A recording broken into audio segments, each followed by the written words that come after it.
Le damos la bienvenida al querido amigo Julio Fernández Baráibar, pensador nacional. ¿Qué tal, Julio? ¿Cómo estás? ¿Qué tal, Gabriel? ¿Cómo están todos ustedes? Acá estamos, bueno, no puedo decir que contento, pero bueno, sobreviviendo. Julio, tu primer balance de la elección de ayer y pasamos al debate alrededor de responsabilidades, acciones, desarrollos y perspectivas. La primera reacción, el primer sentimiento fue de sorpresa. Es decir, yo no creía sí que se nos podía ganar, obviamente, pero nunca creí que se nos pudiera ganar con una diferencia tan grande.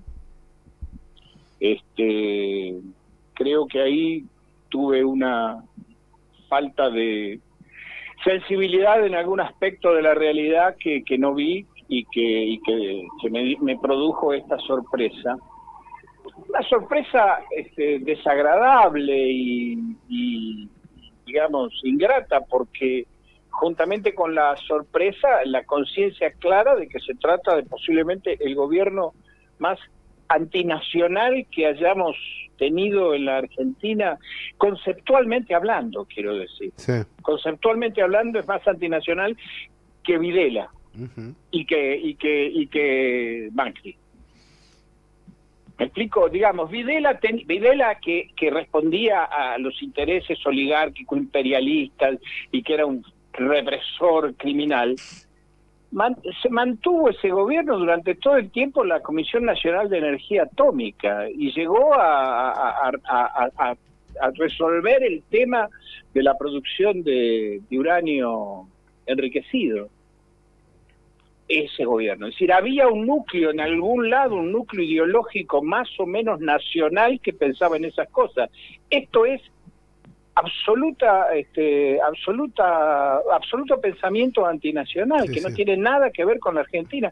Estamos en presencia de un presidente cuyos maestros son economistas anarcocapitalistas norteamericanos. Uh-huh. Digo, de modo tal que la sensación de amargura es muy grande, que el pueblo, que 14 millones o algo así de argentinos, casi 15, hayan votado esto, es altamente preocupante.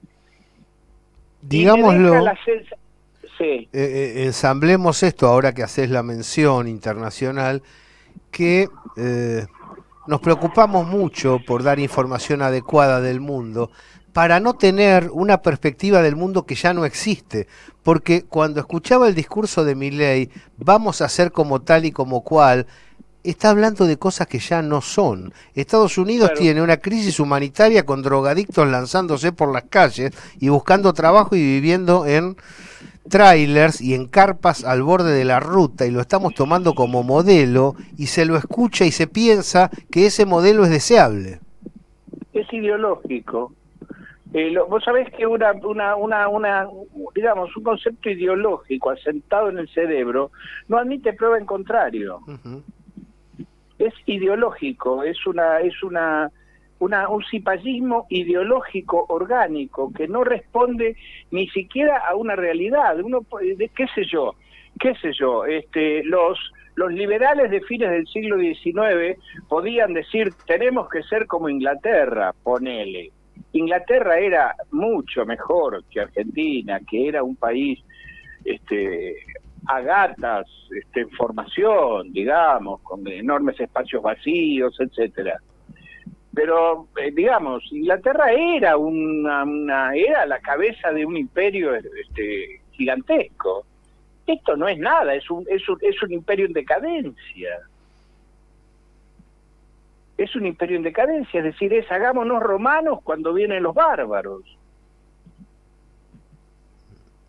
Eso es lo lamentable de todo esto, y que tiene un apoyo, digamos, el apoyo electoral que ha obtenido por razones que, bueno, si en el transcurso de la charla, si querés conversamos, el apoyo que ha tenido le da una gran presencia política. Eso es bueno señalarlo, creo que vale.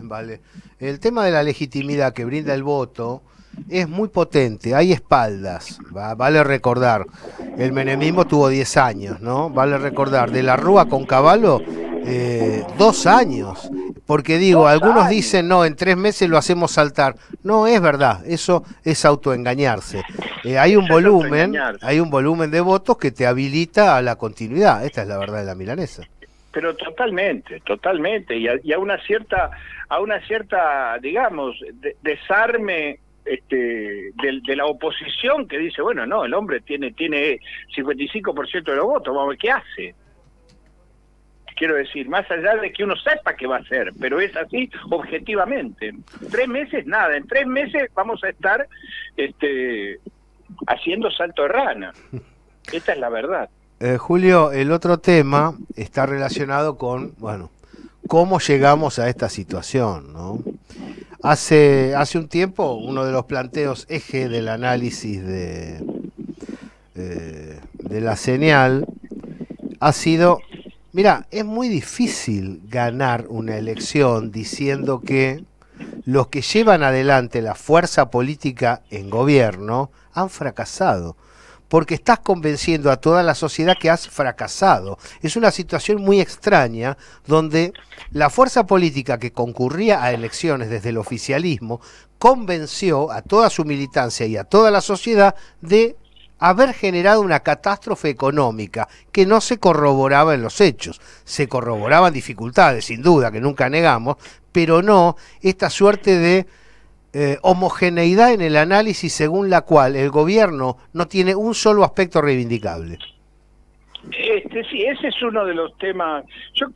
Ese es uno de los temas centrales que lo conversamos a lo largo de toda la campaña. Si no lo conversamos públicamente en las últimas semanas de la campaña fue para no entorpecer la misma, pero lo hemos estado conversando siempre y privadamente lo hemos conversado vos, yo, Néstor Gorojowski, etcétera.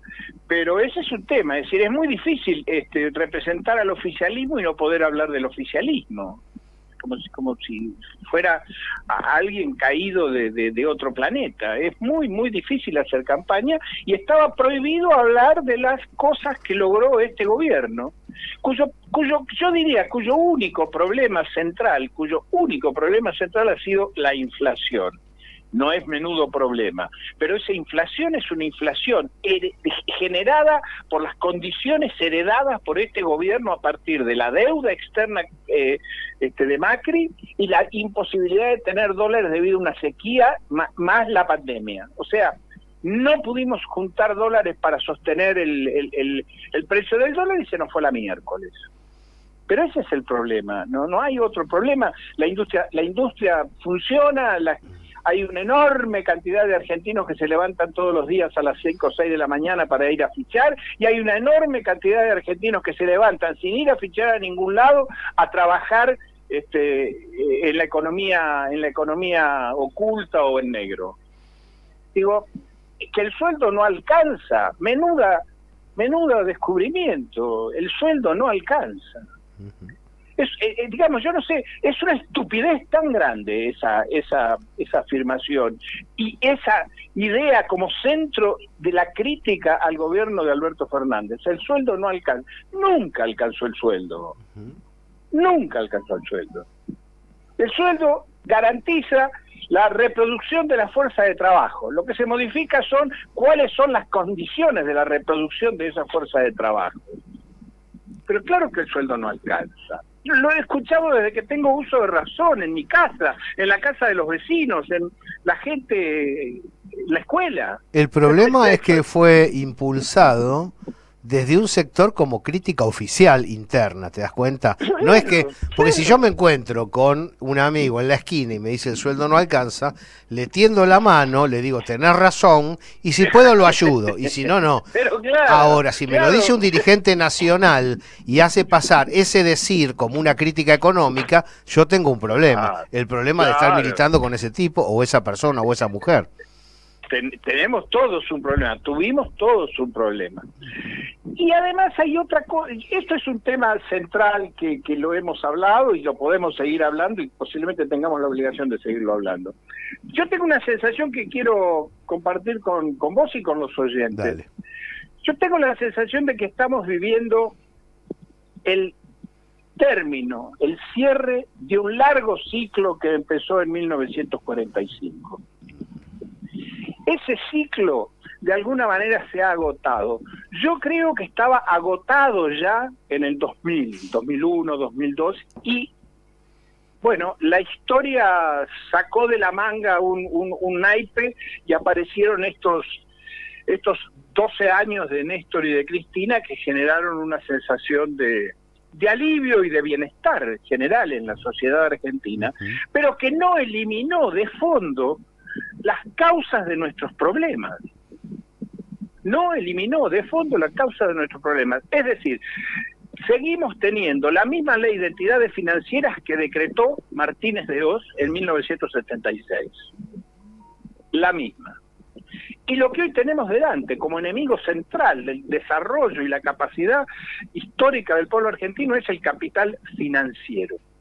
Porque mi ley expresa de manera directa y sin intermediaciones el capital financiero, puro. No hay producción alguna en el pensamiento de mi ley.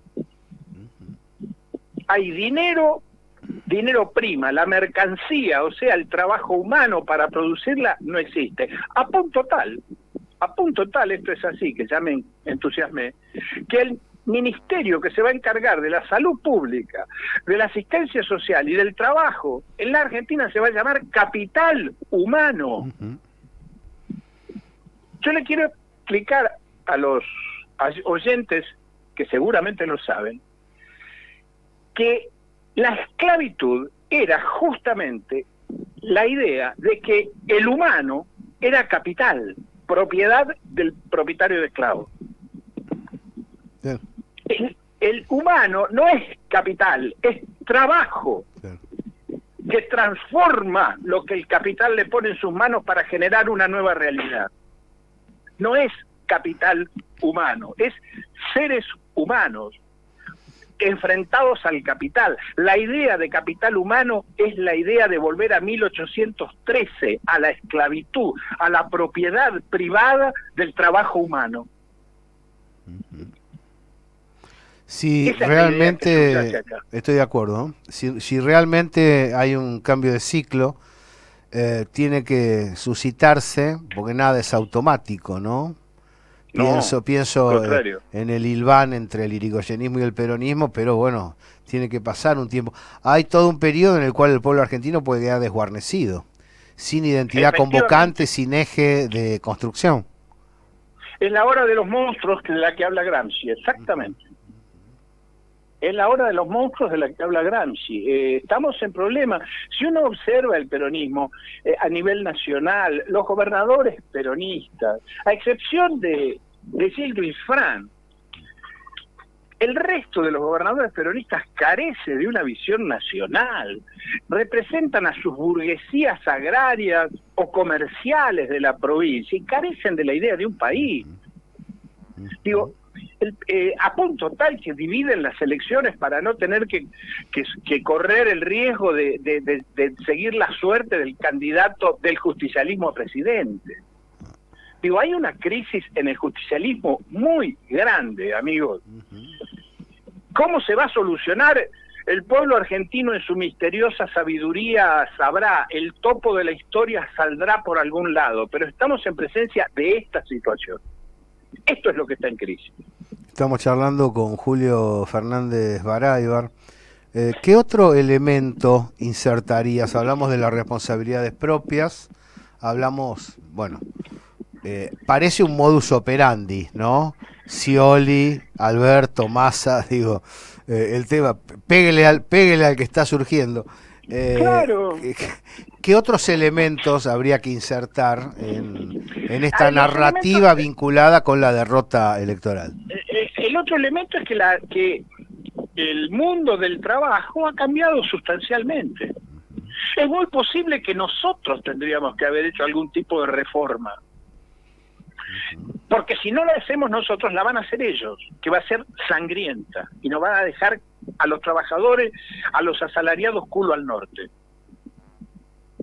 El mundo del trabajo ha cambiado, ya no es, primero, ya no existen las fábricas de 5.000 operarios. Digo, todo el proceso de robotización, no lo voy a contar acá porque lo saben todo el mundo, ha cambiado el mundo del trabajo. Han aparecido todos estos trabajos de servicios y a distancia vía la computación, que no tienen mecanismo alguno de establecer relaciones objetivas. Todo es misterioso, todo es fuera de la vista del Estado, por así decir. Y eso genera una nueva subjetividad, eso genera otro tipo de pensamientos sobre los que no hemos trabajado, se nos presentó. Resulta que de golpe nos encontramos que teníamos cientos y cientos de pibes que trabajan en Rappi, y nunca lo habíamos imaginado ni pensado qué mierda pasaba ahí. También te cuento que ahí específicamente, porque la propuesta gremial sobre esos chicos no es negativa a sus derechos, pero la sensación que tuvieron al recibirla sí es negativa, es mucho tiempo de abandono del sindicato de comercio, de Cavalieri, de los trabajadores del comercio. Algún empresario lo iba a aprovechar y Galperín la vio venir y la aprovechó y dijo, estos van todos en negro y todos los demás van todos en negro, y los demás empresarios que se metieron en la reyerta hicieron uso de ese vacío que dejó el sindicalismo argentino, ¿no? Y bueno, es así, es una realidad, digamos, uno que ha sido un ferviente sostenedor de que el movimiento obrero es la columna vertebral del movimiento nacional y popular, tiene que reconocer y decir públicamente que hay todo un sector del sindicalismo que ha sido depravado, que ha perdido todo su sentido originario. Digamos, figuras como los dirigentes de comercio o los de gastronómico te hacen cuestionar, dice, bueno, pero ¿será por este lado? ¿Estás seguro, Julio, que es con esta gente y por este lado que vamos a volver a poner al movimiento obrero en el centro de la política argentina? Claro. Sí. El mundo cambió, no es el mundo ni siquiera... El mundo cambió la Argentina, la Argentina cambió mucho, la Argentina no es la Argentina ni siquiera del 2000.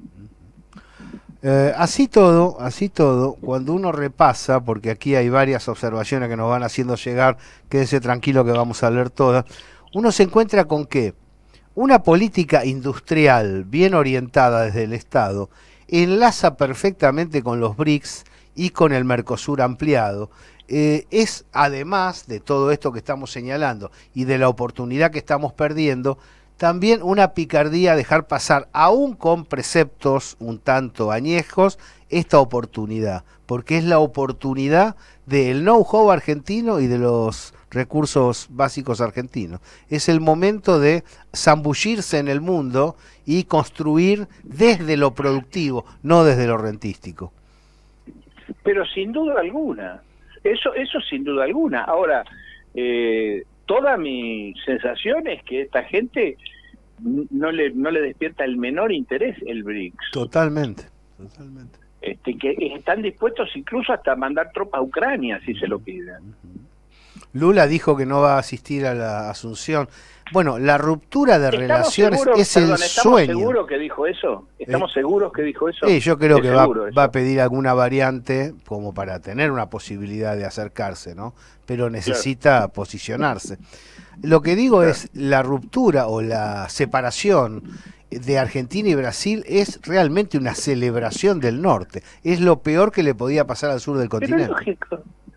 Pero ¿cómo? Volvemos al primer cancillero, retrocedemos 40 años. Retrocedemos 40 años. Hay que reconocer y decir que todo esto del Mercosur empezó con Alfonsín y Sarney. Retrocedemos 40 años de algo que Perón dijo ya en 1951 que era estratégico e inevitable para los argentinos la alianza con el Brasil. Y retrocedemos a un enfrentamiento, una enemistad, a invitar al expresidente, por otro lado, procesado judicialmente del Brasil, en lugar de invitar al presidente.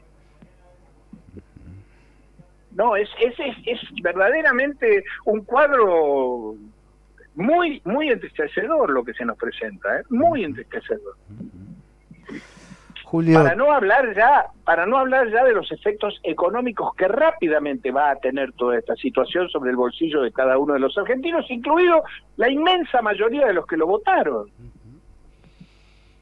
vos fijate que el arranque de la protesta social que canalizan organizaciones surge con la privatización de YPF en los 90 en Cutralcó y en Tartagal. Claro, claro. Van a privatizar Lo que le costó YPF. al pueblo argentino remontar esa favor. situación, formar los MTD, formar las asociaciones, contener a los desempleados y a su familia. Yo la única expectativa que tengo es que, en parte, es que la realidad internacional es muy rápida y cambiante. Es muy rápida y cambiante. Pero tenemos frente a nosotros un gobierno sectario, un presidente sectario, un presidente que no le habló a la totalidad de los argentinos en el discurso de reconocimiento del triunfo. Es ideologista. No le habló. Le habló a los que lo habían votado y a los que se le quieran sumar. El resto forman parte del problema, dijo. Eso yo no lo oí nunca. La seguimos, Julio. Te mando un gran abrazo desde la señal. Abrazo a todos gracias por este periodo. Gracias por esta reflexión. Dale. Chau, chau.